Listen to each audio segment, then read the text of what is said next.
Olá pessoal, vamos lá, análise tática e técnica do grupo F, formado por Bélgica, Croácia, Canadá e Marrocos, ou Marrocos e Canadá, aí grupo que para mim vai apresentar dentro de campo o futebol mais bonito, tá? As quatro seleções gostam de jogar futebol. E a gente vai começar aqui pela Bélgica, tentando trazer algumas diferenças. A Bélgica me parece muito desacreditada pelo mercado, pelos comentaristas aí nos últimos 3, 4 meses, acho que muito influenciada pela má fase do Eden Hazard, que parece que não vai terminar nunca, e pela lesão do Lukaku, né? Vamos trazer o time da Bélgica com as mudanças da última Copa, com quais as características e tentar analisar isso. Falando nisso, a Bélgica acabou de perder um jogo para o Egito por 2-1. Amistoso pré-Copa, que eu não levo muito em consideração, porque analisa você jogando uma Copa, você vai jogar um amistoso contra o Egito, e você vai pôr o pé lá e vai machucar e vai ter que ir embora para a Bélgica, tá? Não dá. Ainda mais, por exemplo, De Bruyne. De Bruyne, véspera de decisão, ele se machuca. E é incrível isso, tá? Então, assim, eu não colocaria o pé, eu tenho certeza que ele também não. Vamos lá pro time da Bélgica. Começando com o goleiro, inquestionável. Para mim, disputa o prêmio de melhor goleiro da Copa com o Alisson, que é o Courtois, tá? Vem, assim, o Courtois, acho que ele tá em boa fase desde que ele começou a jogar, né? Grande goleiro. Linha de 3 zagueiros. Aqui a gente tem duas posições, que é o Alderweireld pelo meio e o Vertonghen pelo lado esquerdo. Duas posições que estão definidas, são eles e pronto. Na direita, a gente tem dúvidas aí, tá? Até o Taete jogou hoje na esquerda, podendo substituir ali o Debate na direita. Acho que pelos amistosos, pela última data FIFA de setembro, deve ficar com o Debate, jogador do Anderlecht. Temos aí uma opção do Dendoncker, que mudaria bastante essa situação, porque já é um meio campista recuado. Eu gosto bastante, porque ele poderia sair para a esquerda, soltar o Meunier para o meio. Então, assim, eu daria preferência para o Dendoncker, mas eu acho que vai ser o Debate. Linha de 4, formada por dois alas que me parecem muito definidos, o Meunier pela direita e o Carrasco pela esquerda. Acho que fez muito bem para o Carrasco voltar para o Atlético de Madrid, voltar a jogar com o Simeone.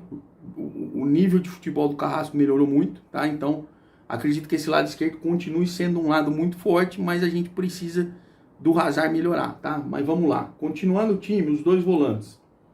O sempre questionado Witsel faz jogos bons, jogos não tão bons, se atrapalha, e acho que também está fazendo bem essa mudança para o Atlético de Madrid dele, tá? E do lado dele o Tielemans. Acredito que seja o titular. Hoje jogou o Van Aken, acho que é uma opção para o Tielemans. Mas eu gosto do Tielemans. Quando o Tielemans sai dessa posição e dá essa liberdade para o De Bruyne voltar e fazer essas jogadas em incisão para o próprio Tielemans, para o Carrasco lá na esquerda e com o Hazard que vem fechando. Então ele fica como maestro dessa linha de 3 jogadores que podem municiar o Lukaku lá na frente. Gosto do Tielemans por isso, acho que o Van Aken consegue fazer, talvez por não ter treinado tanto, com menos eficiência, tá?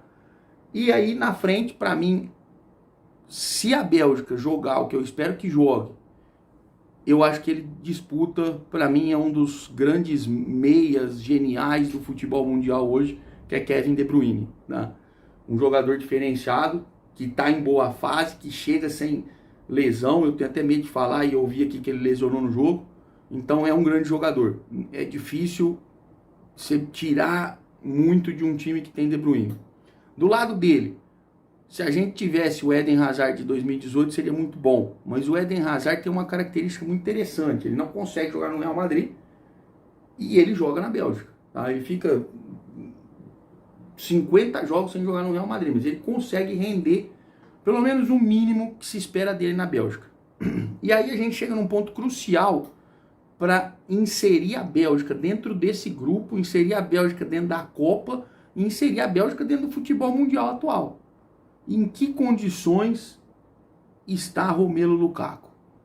Se tiver em condições de voltar, pelo menos nas oitavas de final, a gente tem que analisar que ele ficou muito tempo parado. Essa lesão acho que vem desde agosto.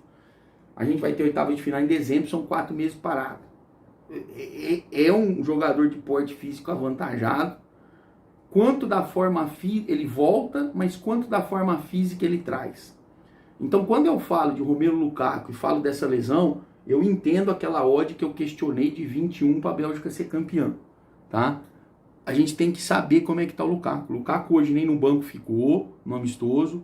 Então, assim, essa expectativa de Bélgica é com o Lukaku voltando, que volte 15 minutos no primeiro jogo, jogue o segundo tempo na segunda rodada para jogar 60 minutos na terceira para entrar nas oitavas. Entrando nas oitavas, não sei o que esperar, tá? Mas a Bélgica com o Lukaku e com o Hazard, mesmo na fase que tá, é 6 estrelas. A Bélgica sem o Lukaku, e com o Hazard na fase que tá, que aí já fica tudo mais difícil.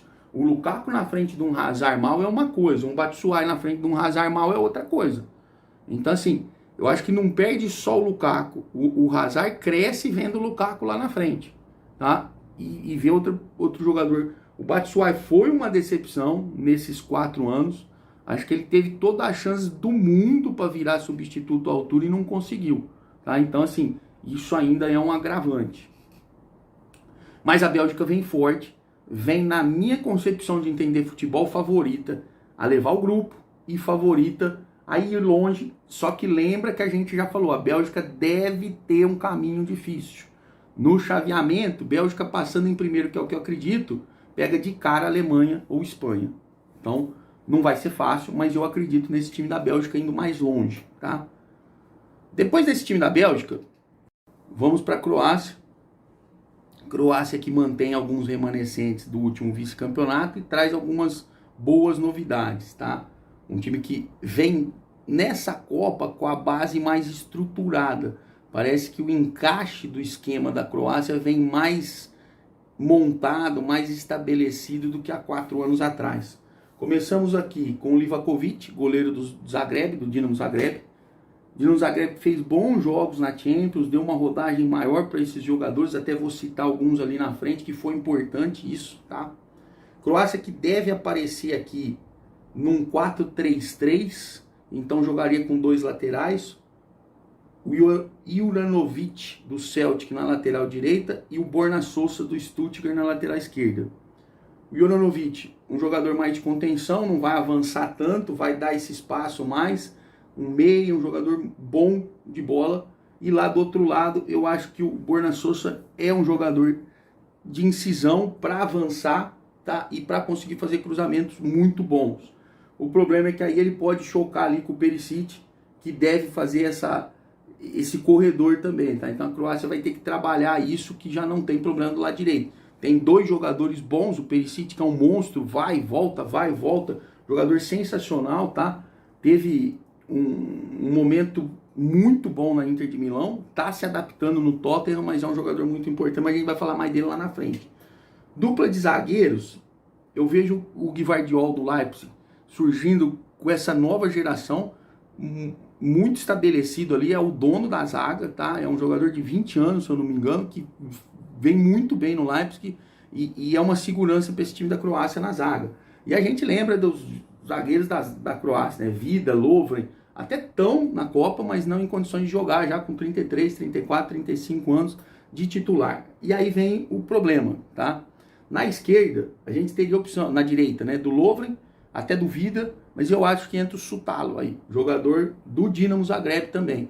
Vem já há muito tempo tentando ocupar essa vaga e acho que está muito estabilizado essa linha de 4 da Croácia, que eu acho que é o ponto talvez menos forte, não mais fraco, mas menos forte desse bom time de novo, tá? Aí a gente vai pro volante. O volante, para mim, que dispensa comentários, tá? O Brozovic vem jogando há muito tempo na Inter de Milão, que é um time de ponta, como um dos grandes jogadores da Inter de Milão. Então, assim, Brozovic é um volante que qualquer time queria ter na marcação e para sair com as jogadas, tá? Então, um grande jogador. Dos dois lados, o Brozovic vai contar com o Luka Modric, né? O Luka Modric, que é daqueles que parece que quanto mais velho, melhor, é da linha do Messi, uma habilidade, uma saída de bola sensacional. Ele pode até se juntar indo nessa linha de frente, formando um time mais forte. E aí o Kovacic volta para fazer essa defesa. E um grande jogador, Kovacic também, nada a se falar. Então você tem uma linha de 3 jogadores aí com Brozovic, Modric e Kovacic, tá? Então assim, só para se ter uma ideia, falando em equipes, Inter de Milão, Real Madrid e Chelsea. Então a gente tem uma linha de 3 no meio de campo muito forte. Tá? E lá para frente a gente tem nas duas pontas, nas duas alas, nas duas extremidades, na direita o Pasalic, que para mim é um jogador mais meia, que fecha nesse meio mais como um camisa 10, dando essa liberdade para o Modric até atacar mais pela ponta ou trabalhar com ele. Acho que muitas vezes o Pasalic fechando faz uma linha de 4, um losango, onde você tem o Brozovic numa ponta, o Pasalic na outra, Modric e Kovacic, tá? Que é um losango sensacional. E aí a gente vai para o outro lado com o Perisic. Perisic para mim é um jogador de muita incisão, de muita agressividade, avança, ataca, perde a bola em 30 segundos, tá lá atrás, um jogador fundamental para esse time da Croácia, um jogador importantíssimo.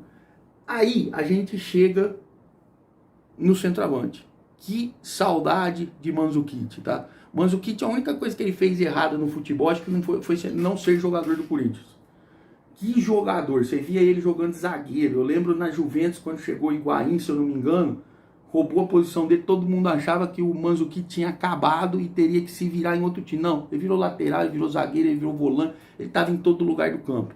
Então assim, é uma perda muito grande para qualquer seleção, para qualquer equipe, mas uma hora ele tinha que parar, né? Porque até ele corria demais. O que eu vejo nesse centroavante? Vejo como grande favorito o Kramaric. Kramaric, que para mim pode ser até um meia, tá? E é assim que vem jogando. Então a gente tem aí um time que, se você tiver o Kramaric, fica muito interessante nessas triangulações, nessas rotações, para formar um time mais sem aquele centroavante. Gosto dessa figura do centroavante, tá? Mas acho que hoje a Croácia deve jogar com o Kramaric. Fica menos interessante? Não. Mas é um outro estilo de jogo, não é o Mandzukic ali. Uma opção para o Kramaric é o tal do Bruno Petkovic, tá? Bruno Petkovic do Dinamo Zagreb faz gol ali, ó, mas ali ele faz gol do jeito que ele quer, tá? Um futebol menos, assim, concorrido, menos, assim, falar menos forte é difícil, mas menos forte que outras ligas. Então ele ali tá demorando muito para ele sair dali. É um centroavante já grandão, faz o papel de pivô, lembra mais o Mandzukic. William, mas você acha que o Petkovic hoje está mais preparado para jogar uma Copa do que o Kramaric? Acho que não. Por isso eu acho que o Kramaric é titular, tá? E aí ele tentou outras opções aí. Tentou o Budimir, que foi bem. Tentou o Livarra, que foi bem também. Mas eu acho que joga o Kramaric. Então um time que tem 6 jogadores do meio para frente que são muito bons. Então é outro time. Então por isso que eu falei, olha, prestem atenção nessas 4 estrelas. Nosso guia traz a Holanda com 4 estrelas, a Dinamarca com 4 estrelas e a Croácia com 4 estrelas. Parece que 4 estrelas, sem querer, a gente trouxe aqueles times que jogam com mais opções e mais a moda antiga do futebol, mais bonito. Isso é uma opinião minha, tá? Gosto de ver muito, até falando em futebol bonito, eu não quero perder um jogo desse grupo, porque eu acho seleções que jogam futebol bonito.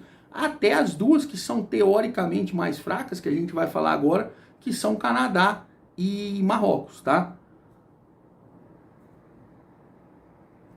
Vamos ao Canadá, então. Vamos começar pelo Canadá, uma análise mais rápida, tá? Apesar de não ser o que eu queria falar há muito tempo, mas não tem jeito. O Canadá traz aqui 2 nomes que eu acho que são importantíssimos para a gente falar desse time. Alphonso Davies e John Herdman. Alphonso Davies todos conhecem, ala do Bayern, jogador sensacional, jogador que trouxe levou o Canadá a outro patamar. E o John Herdman possibilitou isso a ele, tá? Quando a gente fala do Davies, a gente fala de um ala. E a gente vai ver ele no Canadá, ele não joga de ala, tá? Ele joga de tudo. E quem trouxe isso foi o John Herdman. Esse John Herdman eu gosto de contar a história dele porque era técnico da seleção feminina do Canadá, levou como um professor a seleção feminina do Canadá a 2 bronzes, se eu não me engano, em Olimpíadas, e trouxe o Canadá a um outro patamar. Tá? O Canadá fazia eliminatórias da CONCACAF sem conseguir chegar nem, às vezes, no octogonal. Esse ano foi campeão com sobras. Então vou trazer uns destaques, vou trazer a escalação provável desse time, tá? Que deve começar no gol. Deve ter uma linha de 4 deve jogar no 4-4-2 com variações.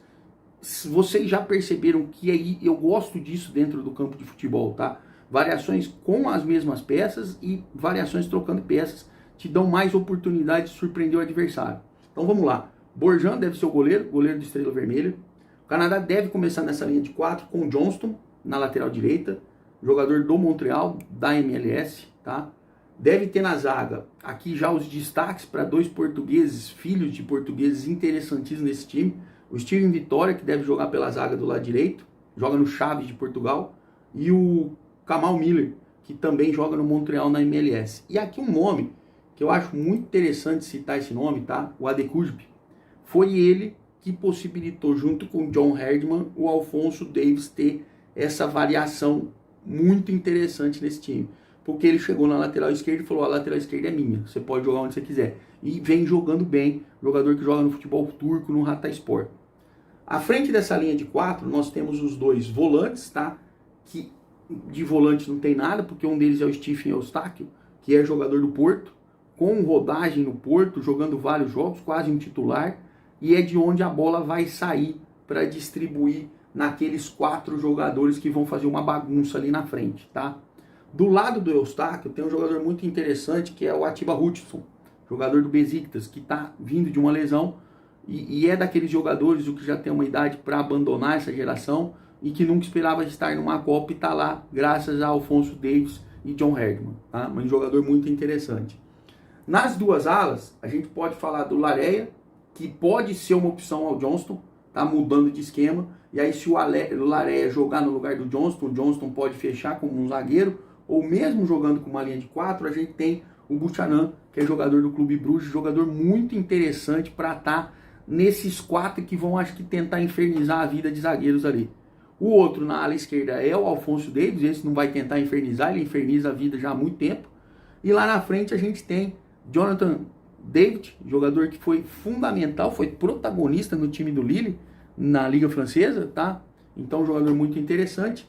E ali algumas dúvidas. O Cyril Lorin, que é jogador do Clube Bruges, e as 2 dúvidas vêm do Clube Bruges, tá? Time que não à toa está nas oitavas de final da Champions. Time belga que está nas oitavas de final da Champions, muito por esses jogadores, que podem fazer essa última função aí, que é o Cyril Lorin e o próprio Buchanan, que a gente falou.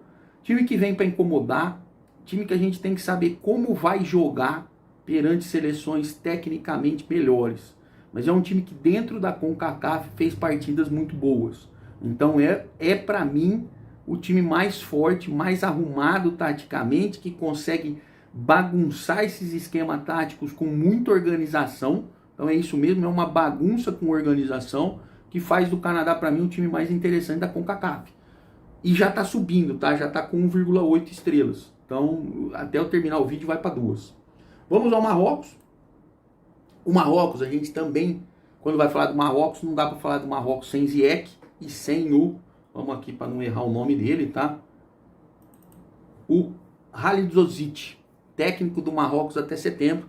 Por sinal, quando foi para a Copa com o Japão era técnico, uma semana depois foi mandado embora, contra a Costa do Marfim é a mesma coisa. Então o cara tem essa sina, tá? Não se dava bem com o Ziyech. A Federação Marroquina falou assim, eu vou deixar o Ziyech fora da Copa ou eu vou deixar o Halilhodžić.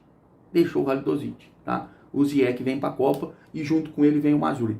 Falar desse time de Marrocos é falar de um time que joga pelas beiradas e que tem bons jogadores na beirada, tá? Vamos à escalação provável do time do Marrocos. Bono, goleiro de Sevilha, já jogando em ligas europeias, com bastante experiência. Nas 2 laterais, a gente vai ter o Hakimi provavelmente jogando na direita e o Mazraoui na esquerda. Você tem um jogador do PSG e outro jogador do Bayern. Tem qualidade esse time do Marrocos, tá?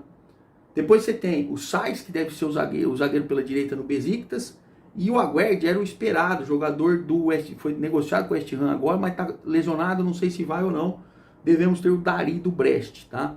Então, ó, você vê que jogadores que jogam em ligas europeias de menos importância, mas estão em ligas europeias. Na ligação, aqui um problema desse time, esse time com o novo técnico, que é o Regragui, que era técnico do Wydad Casablanca, deve jogar com 4-1-4-1.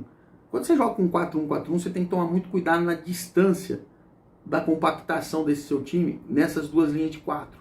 E aqui o Amrabat pode tomar bolas nas costas, principalmente quando vai jogar contra Luka Modric e Kevin De Bruyne, tá? Então eu vejo aqui um dos grandes problemas desse esquema no Marrocos, esse 4-1-4-1, essa distância entre essas duas linhas de 4. O Amrabat deveria fechar numa linha de 5 protegendo o goleiro e essa outra linha de 4 afastar. Então, em vez de ter 4-1-4-1, na hora de se defender, eu esperava ou até um 4-5, o Amrabat esperar e juntar com essa linha, tá? Não foi isso que eu vi nos amistosos de setembro. Mas vamos lá.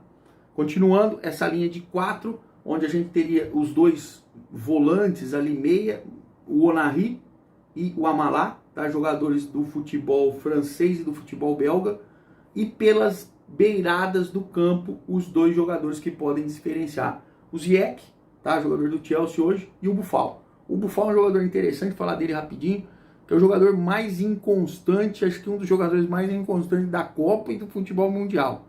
Ele faz jogadas extraordinárias, que acabam terminando em belos gols, belos resultados, e tem jogo que ele faz jogadas extraordinárias, ao contrário, chuta, fura uma bola, é um negócio impressionante o Buffal, mas é um bom jogador, tá? E na frente devemos ter o En-Nesyri. Duas seleções com 2 e 1,5, 2 e 1,75, que são mais fracas, é um outro patamar perante as outras duas, tá? Que a gente tem aí essa diferença. Mas eu acredito que a vida da Croácia e da Bélgica esteja um pouquinho mais dificultada que a vida dos favoritos nos outros grupos. São dois times que podem aprontar e a gente não sabe se vai aprontar ou não. Teriam condições de tentar aprontar. Vamos esperar a Copa começar para saber se vão aprontar ou não. Isso nós não sabemos. Com essa análise de Canadá e Marrocos, encerramos o grupo do futebol bonito, o grupo do F, tá? Próximo grupo, grupo G, grupo da seleção brasileira. Então, em breve, a análise do grupo G, das estrelas, a análise tática e técnica do grupo do Brasil. Grande abraço a todos e até o próximo vídeo.